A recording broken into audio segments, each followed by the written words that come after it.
కుట్రలు పన్నుతూ కుతంత్రాలు పన్నుతూ జగన్ ఏదైతే బటన్లు నొక్కాడో, చివరిలో జగన్ ఏదైతే బటన్లు నొక్కాడో ఆ బటన్లు నొక్కిన సొమ్మును కూడా నా అక్క చెల్లెమ్మల కుటుంబాలకు రాకుండా ఢిల్లీ వాళ్ళతో వీళ్ళంతా కుట్రలు చేస్తూ అడ్డుకునే కార్యక్రమం చేస్తా ఉంటే సాక్షాత్తు మీ జగన్ ఒక ముఖ్యమంత్రిగా ఏకంగా కోర్టుకు వెళ్ళి జరుగుతా ఉన్న అన్యాయాన్ని ప్రశ్నిస్తూ కోర్టులో కేసులు వేసే పరిస్థితి లేకి ప్రజాస్వామ్యం దిగజారిపోయింది అంటే వీళ్ళని ఏమనాలి అని చెప్పి అడుగుతా ఉన్నాను. ఈ సందర్భంగా ఈరోజు మీ జగన్ బటన్లు నొక్కినేటివన్నీ కూడా ఈరోజు ఎన్నికలు వస్తున్నాయని కొత్తగా నొక్కినేటివి కాదు.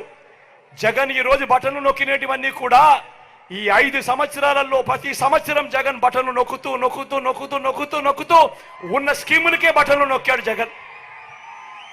కొత్తగా వచ్చినటివి కాదు. వీటికి అసెంబ్లీలో బడ్జెట్ ద్వారా ఆమోదం కూడా తెలిపినేటివి. మరి అటువంటివి 60 నెలల కథ దేవుడెరుగు 57 నెలలు కాకమునిపే జగన్ను కట్టడి చేయడం కోసం ఢిల్లీతో కుట్రలు పన్ని ఆ బటన్లు నొక్కిన సొమ్మును నా అక్క చెల్లెమ్మల కుటుంబాలకు రాకుండా అడ్డు తగిలే దౌర్భాగ్యపు పరిస్థితిలోకి వీళ్ళంతా దిగజారిపోయారు అని అంటే ఆలోచన చేయమని అడుగుతా ఉన్నా.